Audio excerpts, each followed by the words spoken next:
Editors, Flix has this feature called Flix Timing, which is really handy. I'm going to show you how it works.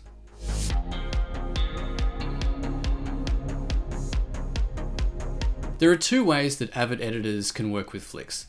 Let's start with the classic way, which is to bring in all of the panels with their default durations, let's say 2 seconds long, and then you construct the story from all those individual panels. This is essentially treating the boards as you would rushes from a camera. I get that, that's how editors normally work with footage. But Flix has this setting called Use Flix Timing in the preferences, and this really makes life easier and cuts down on work time for editors. When you're working from Storyboard Pro, story artists already have the ability to create camera moves and control the timings in Storyboard Pro. So you're getting a lot further along in the development of an animatic than you normally would before it goes to editorial. Because of Flix's integration with Storyboard Pro, you can pass on these suggested timings to editorial, and at least the editor then has something to work from. Another helpful thing to bring into Avid is the timing that's recorded in Flix with a pitch. This can be done regardless of whether the panels came from Storyboard Pro, Photoshop, or wherever else. Now, this does not mean that editors are locked into anything. It's more like they've received an assembly edit. They can then decide on any changes they want and really fine-tune the sequence to the frame. Then when it all goes back into Flix, the sequence has all the new timings set by the editor. And it can go right back to reboarding like this if new panels or changes in the boards are needed. When you set up your publish preferences for Avid, you have the option to either use Flix Timing or not. If you use Flix Timing, your AAFs will look like this. The duration of each clip in the edit is set by the duration of its corresponding panel.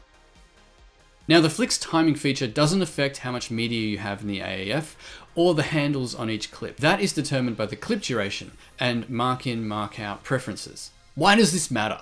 If you never use Flix Timing, what can often happen is this. You receive a sequence from Flix, you cut it all together and you get all the timings perfect for each panel, but some work is needed from story artists. So you send your edited sequence back to Flix and it goes back to the story artists for those changes to happen. When the sequence comes back from Flix into editorial, all of your timings have been reset. Guess what?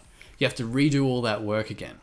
Or at least dig through all your sequences to work out what's changed, what's new, and how to apply those changes. If you use Flix Timing, this doesn't happen. So you're saving yourself time and unnecessary work this way. The old way of working was fine when storyboards were just static panels and camera moves and everything was created in the edit. But now the landscape's changed and story artists are often creating panels that have embedded animations for camera moves and character motion.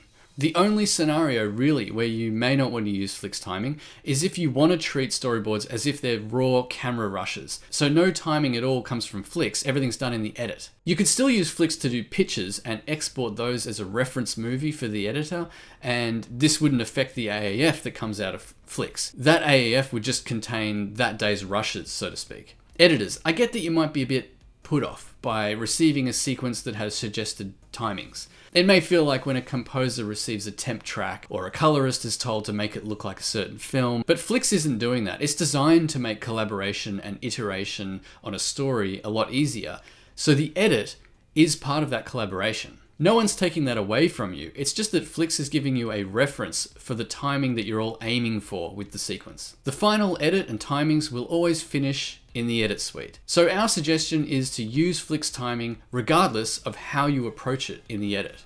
Thanks for watching.